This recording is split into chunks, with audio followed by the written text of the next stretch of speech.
সম্মানিত সুধী, আসসালামু আলাইকুম। আমন্ত্রণ জানাচ্ছি সময়ের সাথে অনুষ্ঠানে।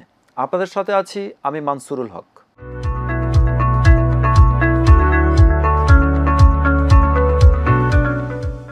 দর্শক, ছাত্র জনতার গণ অভ্যুত্থানের আকাঙ্ক্ষায় বাংলাদেশ পুনর্গঠনে আমাদের আজকের বিষয় শিক্ষা সংস্কার কোন পথে। আপনাদের সাথে আছি আমি মানসুরুল হক। এ বিষয়ে আলোচনার জন্য স্টুডিওতে উপস্থিত আছেন দুজন সম্মানিত অতিথি।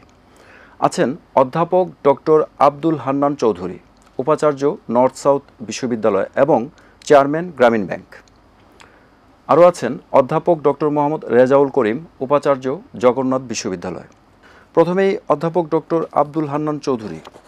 স্যার, আমরা দেখছি যে কোনো সরকার চেঞ্জ হলে, মানে সরকার যদি নতুন আসে, সেক্ষেত্রে পাঠ্যক্রম চেঞ্জ হচ্ছে, নতুন পাঠ্য বই আসছে, নতুন ইতিহাস দেখছে নতুন ছাত্র বা ছাত্রছাত্রীরা।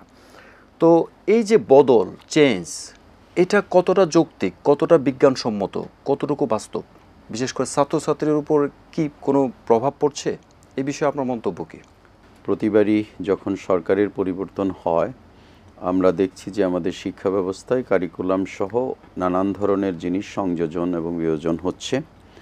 এর মূল কারণ হচ্ছে যে বাংলাদেশ স্বাধীন হওয়ার পর থেকেই জাতি হিসাবে আমরা কিন্তু এখন পর্যন্ত একটা জাতি গঠনের দিকে যে আমাদের মূল লক্ষ্য থাকা উচিত ছিল, যেটাকে ঘিরে একটা জাতি গত 50 বছর এগিয়ে যাওয়ার কথা ছিল, সে জিনিসটা আমাদের তখন থেকেই কিন্তু কোনোভাবে নির্দিষ্ট করা ছিল না বলেই যখনই রাজনৈতিক পটভূমি পরিবর্তন ঘটে, আমরা দেখছি আমাদের দেশের শিক্ষা কার্যক্রমের মধ্যে নানান ধরনের পরিবর্তন আসে।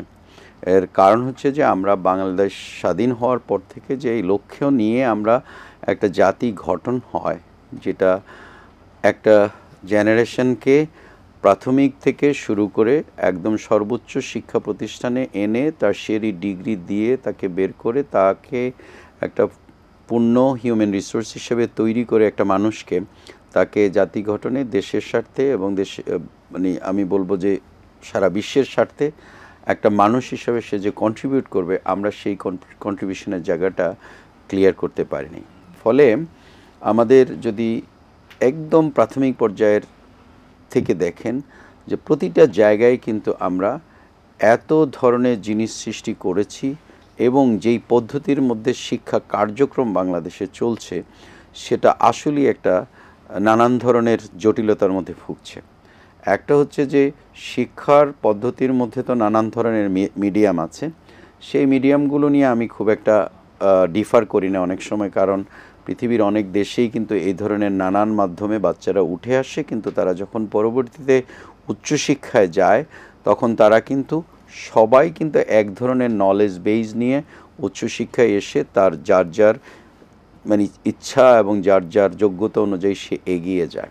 বাংলাদেশকে যদি শিক্ষার ক্ষেত্রে এগোতে হয়, বাংলাদেশকে এই ব্যুরোক্রেটিক কার্যক্রমের বাইরে কিন্তু শিক্ষা ব্যবস্থাটিকে নিয়ে আসতে হবে। কেননা এই পদ্ধতিতে আপনি যখনই বলবেন যে মাধ্যমিক শিক্ষা বোর্ড, কারিগরি বোর্ড, মাদ্রাসা বোর্ড, টেকনিক্যাল বোর্ড, আবার একদিকে মাউসি, আরেকদিকে ধরেন ইউজিসি, আরেকদিকে ধরেন বাংলাদেশ অ্যাক্রিডিটেশন কাউন্সিল, আপনি নানান ধরনের প্রতিষ্ঠান ক্রিয়েট করেছেন একটা রাষ্ট্রের মধ্যে শুধুমাত্র শিক্ষা ব্যবস্থাকে কন্ট্রোল করার জন্য।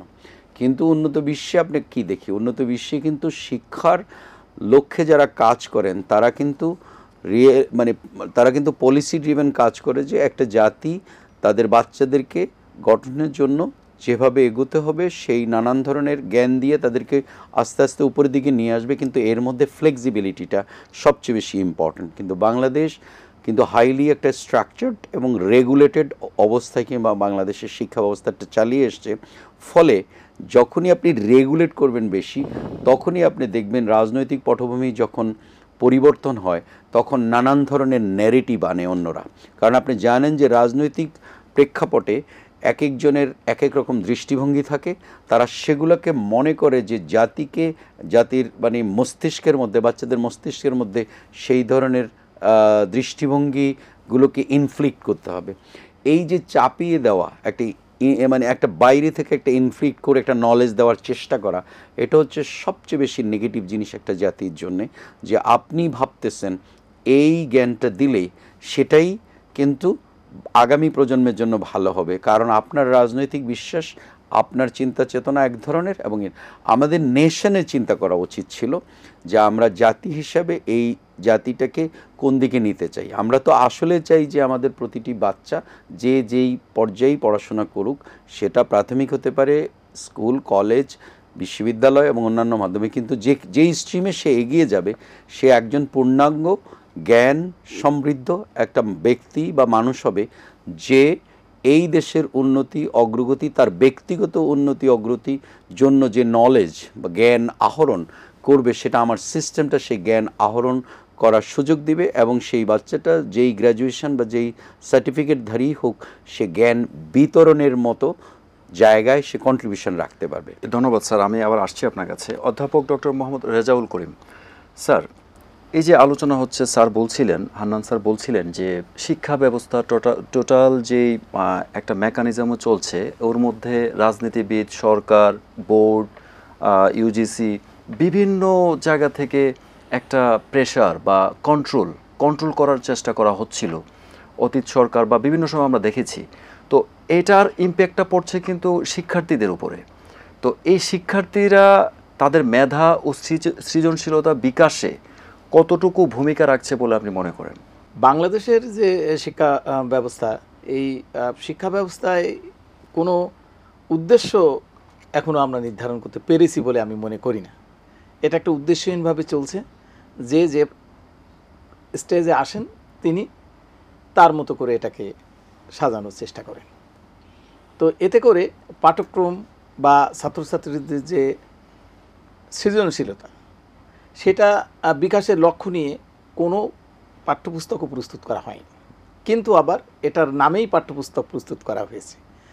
ধরুন, এই যে সৃজনশীলতা বিকশিত করার জন্য যদি একটা পাঠ্যপুস্তক তৈরি করতে হয়, আমাদের দেশের কনটেক্সটে তার পিছনে যে বৈজ্ঞানিক গবেষণাটা প্রয়োজন ছিল, সেটা কি কখনো হয়েছে?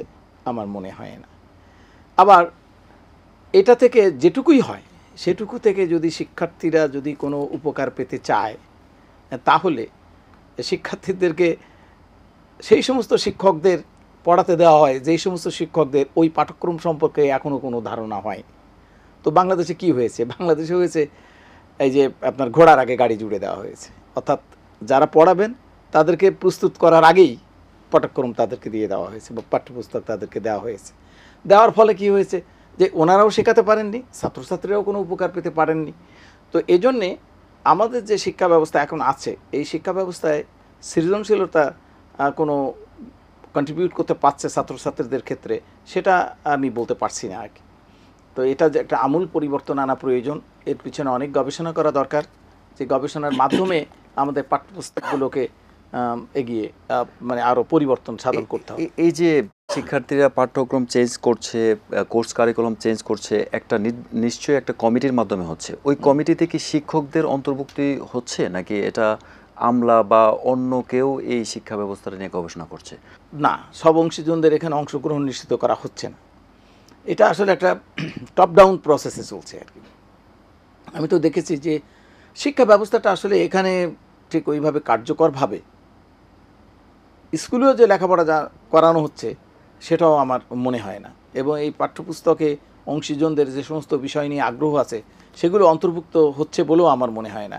যারা উপরে আছেন তারা মনে করতেছেন যে এরকম একটা পাঠ্যক্রম তৈরি করলে বোধহয় খুব ভালো হয়, তখন সেই লক্ষ্যে তারা যেখানে যেখানে পরিবর্তন আনা দরকার, যেখানে যেখানে যোগাযোগ করা দরকার, ওনারা সেটা করছেন। ফলে বাস্তবের সাথে এটা কোনো মিল হয় না। আমি ব্যক্তিগতভাবে একটি প্রাইমারি স্কুলের, সরকারি প্রাইমারি স্কুলের সভাপতির পদে বেশ কিছুদিন ছিলাম। জি। তো আমি দেখেছি যে শিক্ষকরা আসলে তেমন কিছু পড়াতে পারছেন না, অথচ বই যে সমস্ত পাঠ্যপুস্তক দেওয়া হয়েছে সেগুলো বলা হচ্ছে যে যথেষ্ট সমৃদ্ধ। কিন্তু শিক্ষকরা যত সমৃদ্ধই হোক না কেন, শিক্ষকরা যদি সেটা ঠিকমতো ডেলিভার না করতে পারেন, ছাত্রছাত্রীদের যদি বুঝিয়ে না দিতে পারেন, তাহলে কিভাবে তা থেকে ছাত্রছাত্রীরা উপকৃত হবে? এই যে আপনি বলছেন যে প্রাইমারি স্কুলের শিক্ষকদের কাছ থেকে যতটুকু মানে তাদের কাছে এক্সপেকটেশন, সে অনুযায়ী তারা স্টাডি বা ওইভাবে মানে ক্লাসে পড়াতে পারছে না। তো এটার দায়টা আসলে কার? মানে একসময় আমরা দেখতাম যে শিক্ষকতা পেশায় আসার জন্য অনেকেই খুব আগ্রহী থাকতো, কিন্তু ইদানিং দেখছি যে শিক্ষকতা পেশায় অনেকটা মানে বিমুখ, মানে যেতে চাচ্ছে না, মানে হয়তোবা বাধ্য হয়ে যাচ্ছে। তো এই জায়গাটায় পরিবর্তন কিভাবে আনতে পারি আমরা? শিক্ষকতা পেশাটাকে আরও কিভাবে সমৃদ্ধ করতে পারি? শিক্ষকদের কিন্তু মর্যাদা যেভাবে সমাজে থাকার কথা সেরকমটা এখন নেই। তো যে কারণে আরও একটা জিনিস হচ্ছে, শিক্ষকতা আপনি বলেছেন, আমরা বলে থাকি এটা একটা মহান পেশা। এই পেশায় আসতে হলে যারা আসবেন তাদেরও কিন্তু মননশীলতারও একটা আগ্রহ থাকতে হবে এদিকে। জি, সেটাও এখন আমাদের এখানে নৈতিকতা বা অন্যান্য বা যে সমস্ত মানবিক গুণাবলীগুলো উপরে আমাদের শিক্ষা ব্যবস্থায় কিন্তু এটাও একটা অত্যন্ত গুরুত্বপূর্ণ বিষয়, যে এগুলোর উপরে কিন্তু গুরুত্ব দিন দিন কমে যাচ্ছে। তো যাওয়ার ফলে এই ধরনের মানসিকতাও কারো তৈরি হচ্ছে না যে ঠিক আছে, আমি শিক্ষকতার মতো একটা মহান পেশায় আমি নিয়োজিত হব। ধন্যবাদ স্যার। আমি অধ্যাপক ডক্টর আব্দুল হান্নান চৌধুরী স্যারের কাছে জানতে চাই, এই যে ছাত্র জনতার গণ অভ্যুত্থানে তৈরি হয়েছে বিপুল জন আকাঙ্ক্ষা, তো এই আকাঙ্ক্ষার ভিত্তিতে বিশেষ করে শিক্ষা ব্যবস্থায় আমরা কি এই আকাঙ্ক্ষার প্রতিফলনটা দেখতে পাবো? আর যদি মানে এই ব্যাপারে মানে টোটাল আকাঙ্ক্ষার প্রতিফলন বা বাস্তবায়ন কতটুকু মানে বাস্তবসম্মত হবে এবং কতটুকু আমরা আদায় করতে পারবো, বা কিভাবে এটা আমরা নিশ্চিত করব যে এই আকাঙ্ক্ষার প্রতিফলনটা শিক্ষা ব্যবস্থার মধ্যে? আপনি যদি এই বৈষম্যের জায়গাগুলো যদি ঠিক না করতে পারেন, আপনি যদি একটা সমাজ, একটা ইকুইটি এবং একটা সাম্যতার ভিত্তিতে যদি না সৃষ্টি করতে পারেন, যেখানে সবার জন্য এক ধরনের অপরচুনিটি থাকবে, যেখানে গরিব ধনী সবার জন্য শিক্ষার সুযোগটা অন্তত এক ধরনের হবে, যাতে করে সবাই নিশ্চিত থাকবে যে যে কোনো একটা বাচ্চা সে পড়াশোনা করতে চাইলে, যে কোনো একটা পরিবার সে পড়াশোনা করাতে চাইলে তার বাচ্চাদেরকে সে একটা জায়গায় অন্তত শিক্ষার খাতে নিতে পারবে। এখন যখনই আমরা বলি যে আমরা এক ধরনের সংস্কার বা ইয়ে করব, প্রথমে তো শিক্ষা সংস্কারটাই আসা উচিত। কারণ হচ্ছে যে আপনি শিক্ষার সাথেই কিন্তু অন্য সব কিছুর সম্পৃক্ততাটা দেখবেন।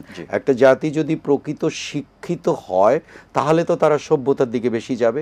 যখনই আমরা সভ্যতার দিকে যাব তখনই আপনি অন্য সবগুলোতে আপনি উন্নতিটা দেখবেন, ডেভেলপমেন্টটা দেখবেন। সেই উন্নয়ন বা ডেভেলপমেন্ট কখনোই কিন্তু কোনো সিভিক একটা নেশন না হতে পারলে ডেভেলপমেন্টটা সম্ভব হয় না। তাহলে ডেভেলপমেন্টের যে পূর্ব শর্ত সেটা হচ্ছে সিভিলিটি। সিভিলিটিটি আসে শুধুমাত্র জ্ঞানের দ্বারা, জ্ঞানটা আসে এক ধরনের শিক্ষা পদ্ধতি এবং এর দ্বারা। কিন্তু আমরা সেটা কি করলাম? আমরা তো সেই জায়গায় একরকম দিতে পারলাম না, এবং আমরা কোনোভাবেই একটা রাষ্ট্র কাঠামো এমনভাবে তৈরি করতে পারিনি যেই রাষ্ট্রে একটা শিক্ষিত মানুষের জন্যও কিন্তু কিছু সুযোগ, সে মিনিমাম সুযোগটা নিশ্চিত করে। কিন্তু সেটা আমরা কি করলাম? রাষ্ট্র ব্যবস্থার মধ্যে আমরা কি করলাম?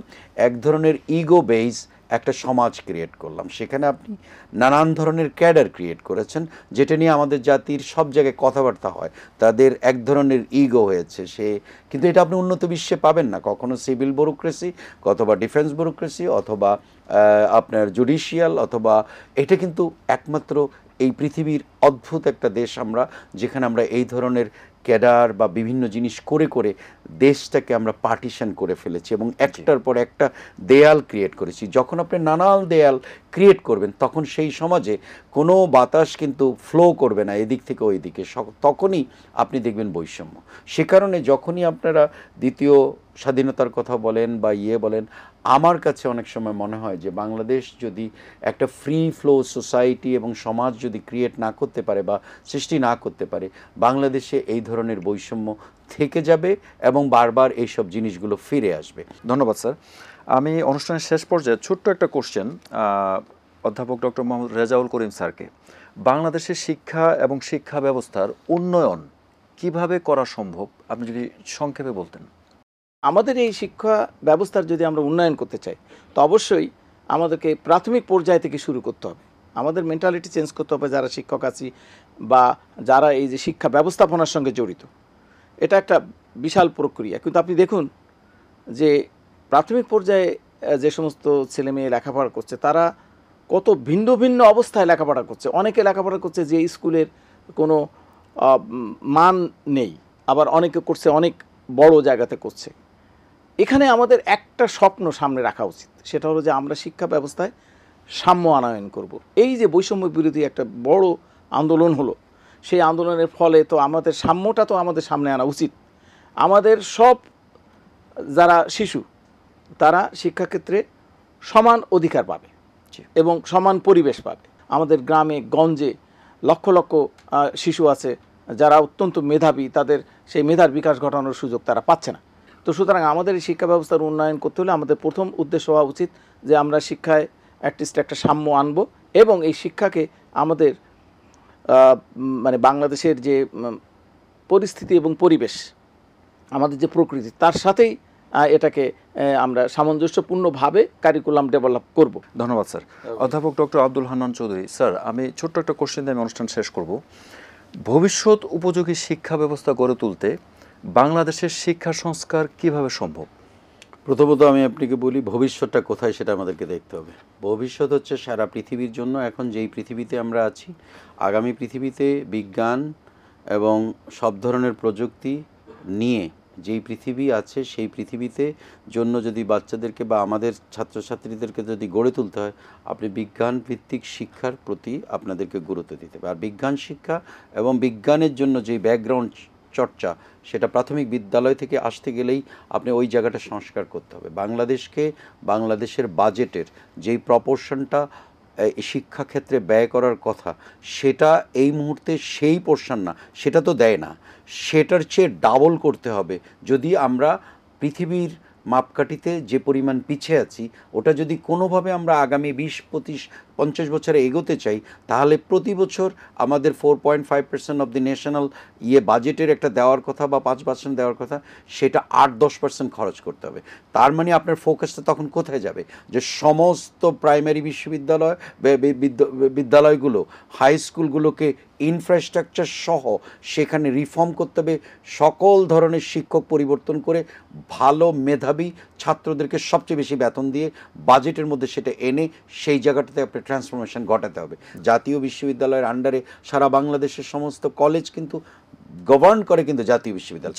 সেখানে পড়াশোনার চেয়ে সবচেয়ে বেশি আলোচিত ঘটনা হচ্ছে জাতীয় বিশ্ববিদ্যালয়ের কলেজগুলোর গভর্নিং বডিতে কারা ঢুকবে, কারণ সেখানেই কিন্তু ব্যবসার মডেল আছে, সেখানেই কিন্তু আপনি যখন এই জিনিসগুলো তুলে দিতে পারবেন তখন আর কেউ যাবে না। তো সেই জায়গাগুলোতে আমাদের পরিবর্তন আনতে হবে। স্যার, আপনাদের অনেক মূল্যবান কথা শুনছিলাম। সময় স্বল্পতার জন্য আমাদের অনুষ্ঠান আজ এখানেই শেষ করতে হচ্ছে। অনুষ্ঠানে অংশগ্রহণ করার জন্য আপনাদেরকে অসংখ্য ধন্যবাদ।